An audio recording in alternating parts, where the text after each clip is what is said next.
Jadi boleh ke kita gali-gali ambil daripada hasil bumi ini berupa emas dan perak? Secara dasarnya bolehlah gali cari, tapi kita ada ketetapan. Oleh kerana ketetapan itu ditentukan dalam kehidupan struktur, kehidupan yang berperaturan, maka kita ada pemerintah. Maka kita tak boleh suka-suki nak gali-gali ambil, melainkan ada beberapa keadaan yang tertentu yang boleh dibincangkan kemudian. Cuma hari ini kita nak beri perhatian kepada apa yang disebut sebagai hasil bumi yang menguntungkan. Maka setelah kita bacakan ayat daripada 141 surah Al-An'am, jelas menunjukkan kategori pertama bagi tiap-tiap insan di atas muka bumi yang beriman kepada Allah Azza wa Jalla, maka dia ada tanggungjawab. Setelah Allah kurniakan kepada kita nikmat, Allah berkata, a'udzubillahi minasyaitonirrajim, ya ayyuhallazina amanu anfiqu, kata Allah. Kata Allah, min tayyibati ma kasabtum. Ayat berapa ni? Ayat 267 surah Al-Baqarah. Pada ayat ini Allah mengkhususkan pada orang beriman.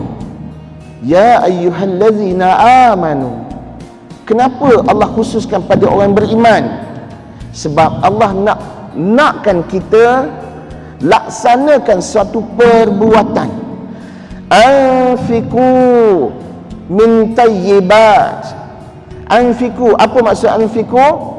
Belanjakan ataupun serahkan.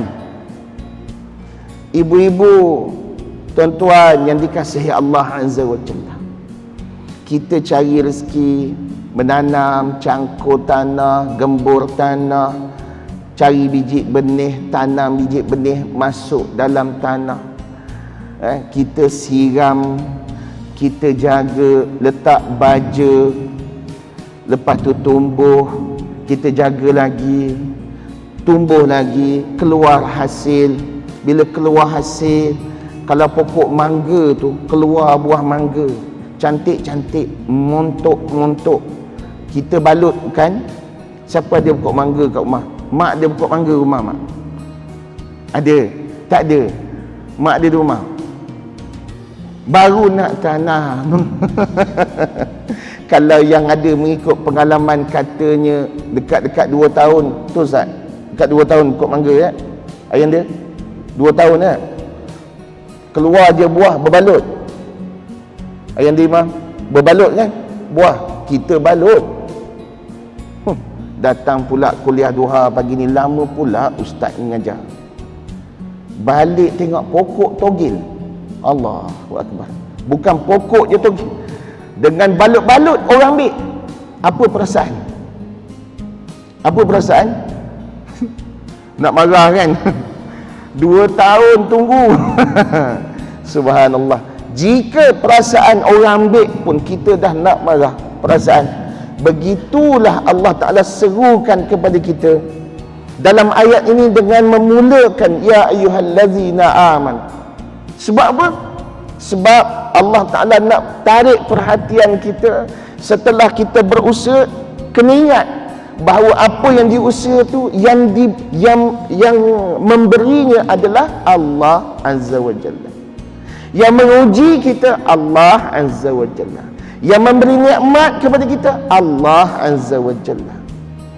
Maka hanya orang beriman sahaja dia boleh bersabar, dia boleh bersyukur, dia boleh bertahan, dan dia boleh apa?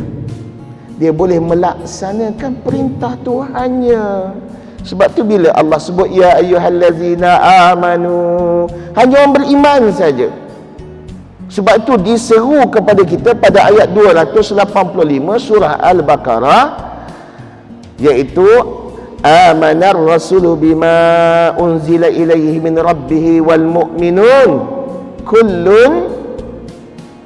kullun amana billahi wa malaikatihi wa kutubihi wa rusulihi la nufarriqu baina ahadin min rusuli wa qalu sami'na wa ata'na. Inilah nak sampai sini. Dah dengar ayat ni, Allah Ta'ala kata ya ayyuhallazina amanu anfiqu, belanjakanlah, keluarkanlah, serahkanlah, tak banyak, sikit je.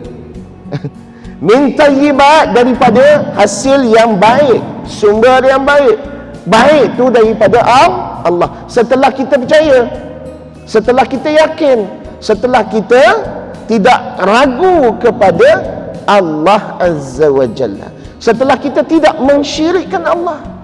Sebab itu Nabi sallallahu alaihi wasallam dia mengajak kita untuk beramal dengan ayat 285, 286 surah Al-Baqarah sebagai zikir pagi dan petang. Kerana apa? Kerana ia boleh memberikan kekuatan rohiyah kita, supaya kita apabila berlaku apa jua keadaan dalam kehidupan kita, kita jadi orang yang kuat, orang yang sabar, orang yang bersyukur, orang yang sedar, orang yang mempunyai tanggungjawab. Orang Jawa kata responsibility. Lain macam bahasa. Kan? Tanggungjawab kepada agama, tanggungjawab atas apa yang diperintahkan Allah Azza wa Jalla. Oleh yang demikian, bila mana kita melihat Allah menyatakan bahawa anfiqu min tayyibati ma kasabtum, daripada usaha kamu yang baik-baik, usaha kita baik-baik, Allah menguji kita sebenarnya. Ayat ini Allah menguji kita. Allah uji setelah penat tanam pokok ni. Penat buat, sebenarnya bukan tanam pokok, buat kerja pun penat, kan? Duduk di pejabat pun penat, duduk naik kereta motor, tengok skrin, balik penat, muka sugul je. Kan? Itu yang buat kerja di pejabat. Yang buat kerja dekat tanah, mendapatkan hasil pun penat, keluar peluh, berpanasan, bertukar warna kulit, kan? Subhanallah. Kadang-kadang luka tangan, luka jari, luka kaki, macam-macam. Maka itu merupakan hasil usaha yang dikerjakan oleh hamba Allah Azza wa Jalla dengan bersungguh-sungguh. Jadi sebab itu Allah Ta'ala seru kepada kita dalam kehidupan, apabila kita melaksanakan segala perintah Allah, hendaklah kita bersungguh-sungguh sebagai orang beriman. Sebab itulah Allah pernah menyeru kepada kita di dalam ayat 218 surah Al-Baqarah. Allah Ta'ala kata apa? Innal ladzina amanu, sesungguhnya orang beriman itu. Siapa orang beriman tu?